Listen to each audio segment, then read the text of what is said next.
Hi guys, ఎలా ఉన్నారు? మరో ఇంట్రెస్టింగ్ వీడియోతో మళ్ళీ మీ ముందుకు వచ్చాను. ఈ వీడియో చివరి వరకు చూసి నచ్చితే ఒక లైక్ వేసుకోండి. ఓకే, ఇక వీడియో స్టార్ట్ చేద్దాం. Man of masses young tiger NTR solo హీరోగా చాలా కాలం తర్వాత చేసిన మూవీ దేవర. గత నెల రోజుల నుంచి ఎక్కడ చూసినా దేవర మ్యానియానే నడిచింది. RRR మూవీ చేసినందుకు రాజమౌళి సెంటిమెంట్ దయ్యంలా వెంటాడింది. మరోవైపు రొట్ట సినిమా ఆచార్య భూతన్లా భయపెట్టింది. ఇలాంటి విచిత్ర సందిగ్ధ పరిస్థితుల్లో దేవర సాహసయాత్ర చేసింది. ఇంకోవైపు ఎక్కడ హిట్ అవుతుందో అని ఒక బడా ఫ్యామిలీ కొండగొర్రె బుర్ర తక్కువ అభిమానులు రిలీజ్ కాని సినిమా పైన విష ప్రచారం మొదలెట్టారు. అనుకోని సందిగ్ధ పరిస్థితులు ఏర్పడినా, హౌలాగాళ్ల పావలా విమర్శలు ఎదురైనా జూనియర్ ఎన్టీఆర్ క్రేజ్ ముందు అవేవి తట్టుకొని నిలబడలేకపోయాయి. సినిమా పైన అంచనాలు కూడా తగ్గించలేకపోయాయి. ప్రీసేల్స్తోనే దేవర మూవీ పంబ రేగొట్టింది. డే 100 కోట్లకి పైగానే కలెక్షన్స్కి బాటలు వేసింది. సెంటిమెంట్ వెంటాడినా, ట్రోలింగ్ వెంటపడినా సినిమా హైప్ మాత్రం తగ్గలేదు. One of the most hyped మూవీస్లో ఒకటిగా నిలిచింది. ఒక ఫిక్షనల్ స్టోరీతో సి బ్యాక్డ్రాప్లో స్టోరీని ఎంచుకొని రన్ చేసిన విధానం చూస్తే హ్యాట్స్ ఆఫ్ అనకుండా ఉండలేం.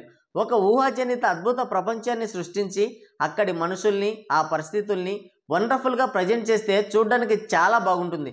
స్టోరీ కంటే ఆ వరల్డ్ బిల్డింగ్కే ఆడియన్స్ ఎక్కువగా కనెక్ట్ అవుతున్నారు. For example Pushpa, Baahubali, KGF ఇలా సేమ్ అలాంటి setup, world building, interesting characters ఈ దేవరలోనూ ఉన్నాయి.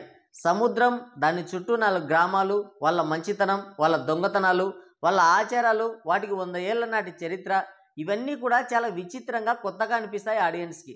అలాంటి ఒక ప్రెడిక్టబుల్ ఏరియాని క్రియేట్ చేసి అందులోనే story key points, hero elevations, drama ఉండేలా చాలా అద్భుతంగా డిజైన్ చేసుకున్నాడు కొరటాల. బ్రిటిష్ కాలం నాటి నుంచి ఎర్ర సముద్రానికి లింక్ చేస్తూ ఆ ప్రాంత చరిత్రని ఎస్టాబ్లిష్ చేయడంతోనే చాలా ఇంట్రెస్ట్గా చూస్తూ తక్కువ సమయంలోనే కథకి అడిక్ట్ అయిపోతారు ఆడియన్స్. సముద్రం, దొంగతనాలు, కుస్తీ ఫైట్లు, బ్లడ్ మూన్ ఫైట్ ఇలాంటి వాటన్నింటితో ఒక డిఫరెంట్ థియేట్రికల్ ఎక్స్పీరియన్స్ పొందుతారు ఆడియన్స్.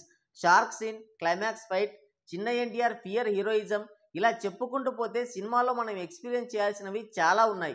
కేవలం ఆచార్య సినిమాతో పోలుస్తూ కొరటాలని సాకుగా చూపిస్తూ కొంతమంది హౌలాగాళ్ళు ఆడియన్స్ని తప్పుదోవ పట్టిస్తున్నారు.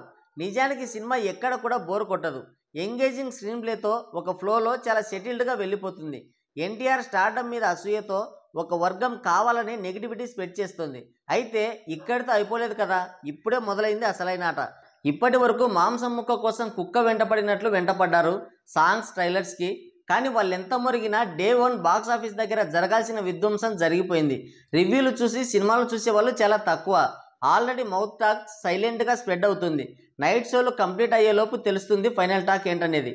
పెద్ద కథ పార్ట్ 1, పార్ట్ 2గా వస్తున్నప్పుడు సగం కథ చూసి నచ్చలేదనడం చాలా కామన్.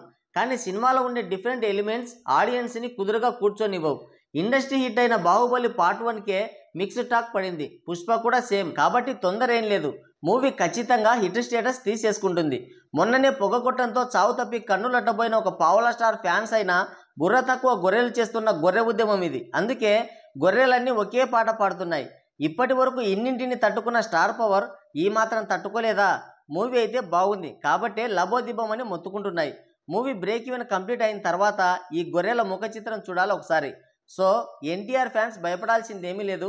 కథ ఇప్పుడే స్టార్ట్ అయింది. Just wait and see. So guys, ఇది వీడియో. మరోసారి మరో ఇంట్రెస్టింగ్ వీడియోతో మళ్ళీ కలుద్దాం. Thank you, take care, bye bye.